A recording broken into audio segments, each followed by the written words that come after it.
গত 17 অক্টোবর শুক্রবার রাতে হয়ে গেল সিজিএফপি অ্যাওয়ার্ড শো। এই শোতে হাবিব ওয়াহিদের গাওয়া আমার বন্ধু মহা জাদু জানে গানে মঞ্চ মাতিয়েছেন তার প্রাক্তন প্রেমিকা তানজিন তিশা। হাবিব ওয়াহিদ সম্প্রতি কোক স্টুডিও বাংলায় এই গানটি গেয়েছেন বিদেশি গায়িকা মেহেরের সঙ্গে। গানটি ভক্তদের মাঝে ব্যাপক সাড়া ফেলে।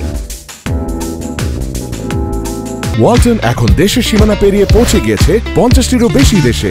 ওয়ালটন, ঘরে ঘরে বিশ্বজুড়ে। অভিনেত্রী তানজিন তিশা ও সঙ্গীত শিল্পী হাবিব ওয়াহিদের সম্পর্ক নিয়ে দীর্ঘদিন আলোচনা সমালোচনা হয়েছিল। 2017 সালে হাবিবের ব্যক্তিগত জীবনের অস্থিরতা দেখা দিলে গুঞ্জন ওঠে তার সঙ্গে তানজিন তিশার ঘনিষ্ঠতা আছে। হাবিবের তৎকালীন স্ত্রী রেহনুমা চৌধুরীও সামাজিক যোগাযোগ মাধ্যমে এক পোস্টে এই সম্পর্ক নিয়ে অভিযোগ করেছিলেন এবং জানিয়েছিলেন তিশার কারণেই নাকি তাদের বিবাহ বিচ্ছেদ হয়েছে। এই ঘটনার পর বিষয়টি ব্যাপকভাবে সংবাদ মাধ্যমে আলোচিত হয়। হাবিব ওয়াহিদ সে সময় একটি স্ট্যাটাসে লিখেছিলেন, আমার ও তানজিন তিশার সম্পর্ক একটি ব্যক্তিগত বিষয় যা গুঞ্জনের আগুনে আরো ঘি ঢালে। অন্যদিকে তানজিন তিশা পরে এক সাক্ষাৎকারে জানান, ওটা অনেক আগের ব্যাপার, এখন এসব নিয়ে কথা বলতে আমি অস্বস্তি বোধ করি। ভালোবাসা ভুল নয়, তবে এখন আমি কাজেই মনোযোগী। এ থেকেই বোঝা যায় হাবিবের প্রতি তার ভালোবাসা কতটা গভীর ছিল। আর সম্প্রতি অ্যাওয়ার্ড শোতে নাচের মাধ্যমে দর্শকদের আবারও মনে পড়ে গেল তিশা আর হাবিবের প্রেমের কথা। তবে তাদের মধ্যে প্রকৃতপক্ষে প্রেমের সম্পর্ক ছিল কিনা